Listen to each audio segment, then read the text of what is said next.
नमस्ते दोस्तों, मैं जेपी शर्मा, बॉलीवुड एक्टर, फिर से एक बार आपका दिल से स्वागत करता हूं एक नई कहानी के साथ। आज की हमारी इस कहानी का शीर्षक है माहौल। माहौल यानी आसपास का आपका वातावरण कैसा है। एक राजा था, उसके पास एक विशालकाय हाथी था। हाथी इतना विशालकाय कि जो नॉर्मल हाथी होते हैं उनसे कहीं वो बड़ा लंबा चौड़ा दिखता था। बहुत बहादुर हाथी था।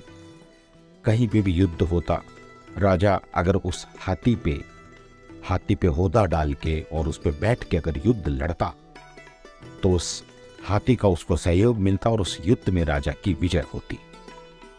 आसपास के रजवाड़ों में, आसपास के दूर दूर के रजवाड़ों में ये बात बहुत मशहूर हो गई कि इस राजा के पास में ये हाथी है जिसका नाम था गजराज। बोला जब तक गजराज है तब तक इस राजा को कोई हरा नहीं सकता। और राजा को भी अपने इस गजराज पे बड़ा गर्व था।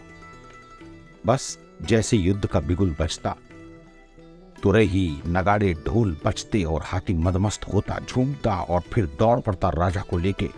हाथी सूंड से कई सैनिकों को पटक देता, कईयों को पांव के नीचे कुचल देता। इतना विशालकाय हाथी कि कोई दूसरे हाथी भी उसके नजदीक तक जाने की कोशिश न करते।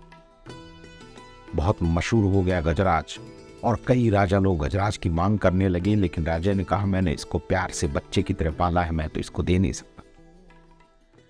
हुआ ये कि धीरे धीरे ढलती उम्र के साथ अब युद्ध वगैरह कम होने शुरू हो गए और गजराज थोड़ा सुस्त रहने लग गया, धीरे धीरे थोड़ा बीमार पड़ने लग गया। एक बार गजराज को महावत घुमाने के लिए ले गया और महावत को पता नहीं चला, वहां दलदल वाली जमीन थी और गजराज उस दलदल में धंस गया। महावत ने बहुत कोशिश की और धीरे धीरे गजराज जो है उस दलदल में धंसता चला जा रहा था। और मजे की बात ये थी कि वो जोर भी लगा रहा था, लेकिन वो जोर नहीं था जो युद्ध के मैदान में वो जोर लगाया करता था। महावत भाग के राजा के पास आया, बोला राजा जी मैं गजराज को घुमाने ले गया और गजराज दलदल में धंस गया है और धंसता जा रहा है, वो दलदल में डूब जाएगा, दलदल में मतलब पूरी तरह से खत्म हो जाएगा। अब चलिए। राजा अपने लाल लश्कर के साथ पहुंचे। अब गजराज चिल्ला रहा है दुख के मारे, लेकिन बाहर नहीं निकल पा रहा है, कोशिश करता है बाहर नहीं निकल पा रहा है। बात जंगल में आग की तरह फैल गई। राजा ने कहा पूरे राज्य में, पूरे हमारे शासन में जहां हमारा राज्य है वहां अनाउंस कर दो कि जो हमारे इस गजराज को इस दलदल से बाहर निकालेगा हम उसको सोने की अशर्फियों से लाद देंगे। अब राजा कई तरह के प्रयास करने लगा, पूरा रजवाड़ा लग गया, रस्से बांधे गए, उसको निकालने की कोशिश की, लेकिन विशालकाय हाथी और उस जमाने में इतने साधन थे नहीं। अब वो लोग व्यर्थ प्रयास करते, प्रयास सारे व्यर्थ हो रहे थे। गजराज धीरे धीरे धंसता जा रहा था, उसकी शक्ति क्षीण होती जा रही थी। राजा वहां बैठा देख रहा था कि उसका गजराज, उसका प्रिय चहेता गजराज, जिसने कितने ही युद्ध में राजा को सहयोग किया, जिसने कितने ही युद्ध राजा को अपने बलबूते पे जितवाए, वो गजराज आज दलदल से बाहर नहीं निकल पा रहा है। राजा को ये बात हजम नहीं हुई। राजा बहुत क्षुब्ध मन से अपने प्यारे गजराज को दलदल में धंसते हुए देख रहा था। बात फैली 2 दिन हो गए और एक दिन एक सज्जन आए। आके उन्होंने कहा कि राजा साहब अगर मैं इस गजराज को बाहर निकाल दूं तो आपने जो वचन दिया है वो पूरा होगा। तो राजा ने कहा सोने की अशर्फियों का वचन तो पूरा होगा ही होगा, अगर आपके ज्ञान से, आपके मार्गदर्शन में अगर मेरा प्रिय गजराज बाहर आ गया तो मैं आपको मेरे राज दरबार में मार्गदर्शक के तौर पे रख लूंगा।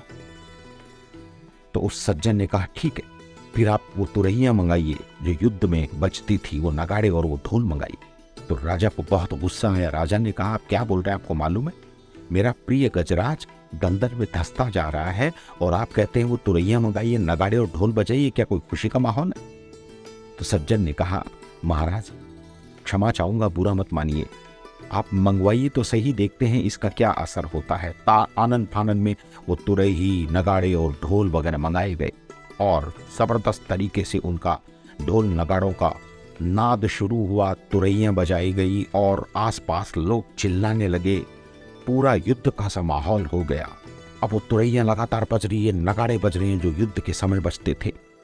और धीरे धीरे धीरे धीरे जब जब काफ़ी समय हो गया तो गजराज धीरे धीरे धीरे धीरे हिलने लगा। उसकी सूंड उस दलदल से बाहर निकल आई, उसकी आंखें टिमटिमाने लगी और गजराज थोड़ा जोर लगाने लगा। और राजा ने देखा कि माहौल बदल रहा है, तो राजा ने कहा और जोर से तुरैयां बजाओ और नगाड़े लेके आओ। ढोल नगाड़े बजने लगे, तुरैयां युद्ध वाली बजने लगी। आसपास का माहौल बहुत जोशीला हो गया और धीरे धीरे धीरे धीरे धीरे धीरे गजराज जो है वो दलदल में धंसा हुआ था, वो हिलने लगा धीरे धीरे ऊपर आने लगा। कुछ रस्सों की मदद ली गई और गजराज को बाहर निकाल लिया गया। राजा प्रसन्न, कीचड़ में भरा हुआ गजराज, लेकिन राजा भाग के गजराज के पास गया, उसकी सूंड से लिपट गया। इतना खुश हुआ राजा, उसने कहा तुम बच गए। और आदेश दिया गया गजराज को महल तक ले जाया जाए। गजराज को धीरे धीरे महल ले जाया गया, उसको नहला धुला के साफ किया गया, उसको खाने के लिए दिया गया। गजराज खुश, राजा भी खुश। राजा ने उस सज्जन को बुलाया, उस ज्ञानी पुरुष को बुलाया और बोला तुमने कमाल कर दिया, ये किया कैसे, क्या मतलब क्या सूझी तुम्हें? तो उस ज्ञानी पुरुष ने कहा महाराज, ये गजराज जो है वो युद्ध की तुरई, पिपाड़े और नगाड़ों का आदि था। ये उस माहौल में रहता था। इन दिनों में कोई युद्ध नहीं, कोई वो माहौल नहीं मिला इसको, तो धीरे धीरे मानसिक रूप से बीमार होने लग गया। इसमें शक्ति तो थी लेकिन ये अपनी शक्ति भूल चुका था। ये तुरई, ये नगाड़े, ये ढोल जब बजे तो इसको एहसास हुआ इसकी शक्ति का, और उस माहौल ने इसके अंदर वापस चेतना पैदा कर दी। दोस्तों, इस दुनिया में सारा खेल माहौल का है। एक क्रिकेटर को अगर क्रिकेटर बनना है तो वो क्रिकेट के माहौल में जाता है। एक बॉक्सर को अगर बॉक्सर बनना है तो बॉक्सिंग के माहौल में जाता है। एक ब्रिलियंट लड़के को अगर IPS IAS बनना है तो वो पढ़ाई के माहौल में जाता है।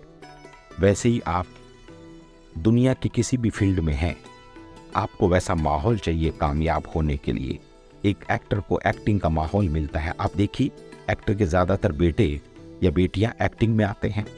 आप देखिए राजनेताओं के ज़्यादातर बेटे या बेटियां राजनीति में हाथ आजमाते हैं, क्योंकि उनको वो माहौल मिलता है।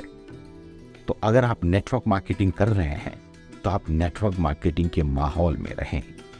नेटवर्क मार्केटिंग का माहौल क्या है?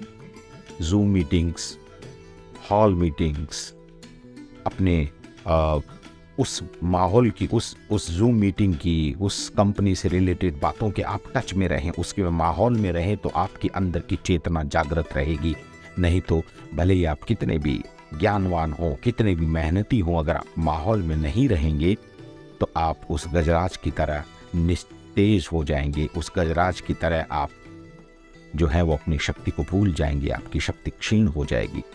तो दोस्तों, आज की इस कहानी से मैसेज ये मिलता है कि अगर आप नेटवर्क मार्केटिंग में कामयाब होना चाहते हैं तो आप माहौल में रहना सीखें। आप नेटवर्क मार्केटिंग के माहौल में बने रहें, अपने डाउनलाइन के टच में रहें, अपने अपलाइन के टच में रहें, अपनी कंपनी के टच में रहें। आप टेस्टिमोनियल्स देखें। इस तरह की एक्टिविटीज़ अगर आपकी बनी रहेगी तो आपका माहौल बना रहेगा और आपका माहौल एक दिन आपको बहुत बड़ी कामयाबी पे ले जाएगा। नमस्ते।